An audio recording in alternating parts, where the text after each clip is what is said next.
One of the most wild conspiracy theories I've ever heard is that Hitler placed a body double in his Berlin bunker and faked his death. So on April 30th, 1945, when it was near the end of World War II, Germany was clearly losing the war. Adolf Hitler and his new wife, Eva Braun, would soon be found in their Berlin bunker in Hitler's study.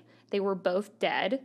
Hitler's cause of death was a gunshot wound to the jaw/face area, and it was determined that Eva Braun's cause of death was more than likely cyanide poisoning, as there were no signs of trauma to her body, and cyanide capsules were found in the bunker. But immediately after this happened, there were tons of conspiracies flying around Germany and throughout the US that Hitler was not dead.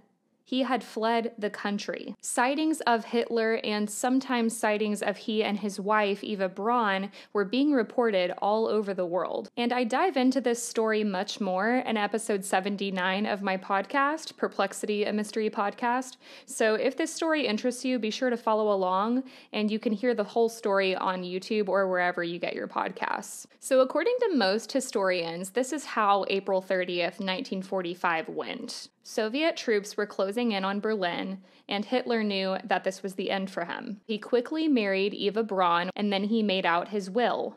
He detailed that he wanted his body to be cremated immediately after his death. So very quickly after Eva and Hitler got married, they retired to his study area, and gunshots were heard around 3:30 p.m. on April 30th.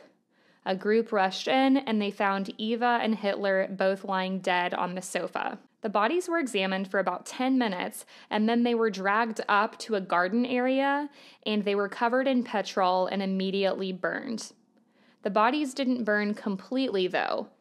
What was believed to be Hitler's skull as well as his jawbone were still intact. 2 days after all of this happened, it is then alleged that the Soviets would come across the remains of Hitler and Eva Braun. Through dental records, the Soviets determined that these were the bodies of Adolf Hitler and Eva Braun. But in June of 1945, the Soviets would announce that Hitler's remains were never conclusively found. What's going on here? Some people said that this was nothing more than Soviet propaganda, and other people thought that this was a full-blown cover-up and that Hitler had escaped. Newspapers started circulating all these conspiracies worldwide, including sightings of Hitler throughout all these different countries. They started talking about the possibility of body doubles being placed in the bunker, which would give Hitler and Eva a way to escape. But if this was the case, who were these bodies? Why were the remains confirmed to be Hitler and Braun? Had the dentists been paid off?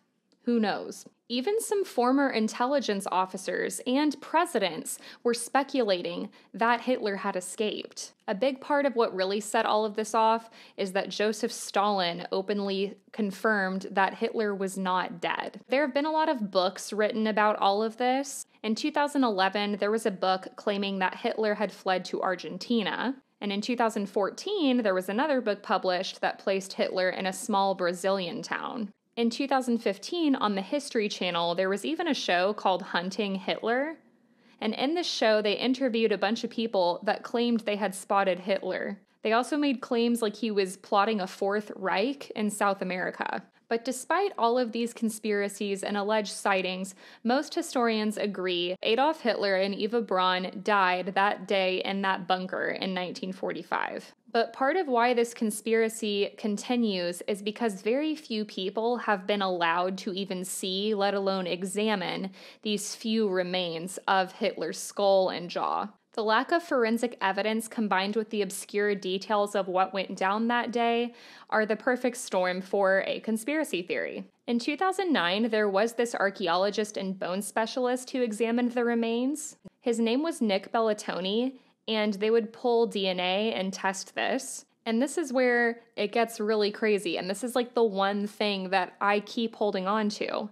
So according to this Nick Bellatoni guy, this DNA testing confirmed that what was left of quote-unquote Hitler's skull and jaw, the DNA pulled did not match Adolf Hitler's DNA. It actually matched a woman who was estimated to be in her 40s. And this DNA was not believed to be Eva Braun's either, his wife, because she had no signs of trauma on her body when she died, and this skull had a bullet hole in it. So if we were to sit back for a second and put our tinfoil hats on, we might be able to see a world where one of the most powerful men at this time was able to cover up his escape, fake his own death. Maybe he went on to live a full life somewhere else, which is insanely infuriating to think about for a lot of obvious reasons. But like I said, most historians think he died that day in that bunker along with his wife.